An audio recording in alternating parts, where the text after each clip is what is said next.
দর্শক, এই মুহূর্তে মৎস্য ভবন এলাকায় রয়েছেন সহকর্মী মনির হোসেন তপু। যুক্ত হচ্ছি তার সাথে এবং তার থেকে জানবো পেট্রোল পাম্প সংক্রান্ত বিস্তারিত তথ্য।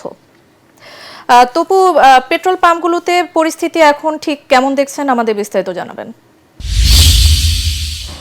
ধন্যবাদ ফাতিয়া। আমি কিছুক্ষণ আগে মৎস্য ভবন এলাকায় ছিলাম। সেখানে যে রমনা পেট্রোল পাম্প, সেই পাম্পটি এরই মধ্যে আমরা দেখেছি যে বন্ধ হয়ে গিয়েছে। তাদের যারা কর্তৃপক্ষ যারা রয়েছেন তারা বলছেন তাদের তেল নাকি ফুরিয়ে গিয়েছে, এই জন্য তারা পাম্পটি বন্ধ করে দিয়েছেন। তবে এখন বর্তমানে রয়েছি পরিবাগ এলাকায়। এখানে যে মেঘনা মডেল সার্ভিস পাম্প যেটি রয়েছে, সেই পেট্রোল পাম্পটিতে আমরা দেখছি সকাল থেকে এখানে দীর্ঘ সারি আমরা দেখছি। তবে এখানে প্রাইভেট কার গুলো যে তেল নিতে আসে, তবে সেই সিরিয়াল কিছুটা কম। তবে এখানে মোটরসাইকেলের আমরা দেখতে পাচ্ছি দীর্ঘ সারি এখানে রয়েছে এবং একই সাথে এখানে যে আশপাশের যে পাম্পগুলো রয়েছে, পাশের পাম্পেও এখানে লম্বা সিরিয়াল রয়েছে এবং এখানে আশপাশে নিউ মার্কেট সহ এখানে তালুকদার যে পাম্প রয়েছে, সেই পাম্পেও আমরা দেখেছি লম্বা সিরিয়াল চলছে। এবং এখানে এই পেট্রোল পাম্পে যেটি দেখছি যে মোটরসাইকেলের ক্ষেত্রে তারা বলছেন যে 5 লিটারের মতন করে তারা তেল দিচ্ছেন। তবে প্রাইভেট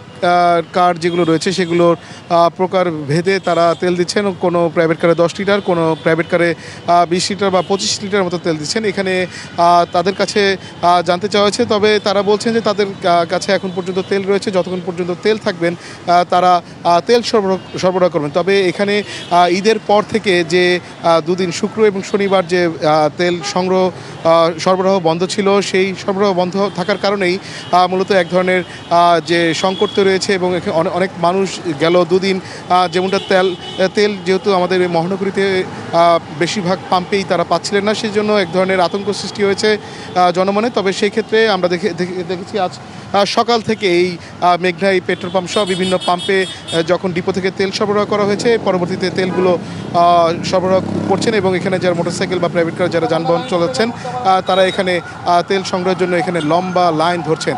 জি ফাতিয়া, এই ছিল আমার কাছে তেল নিয়ে সব শেষ।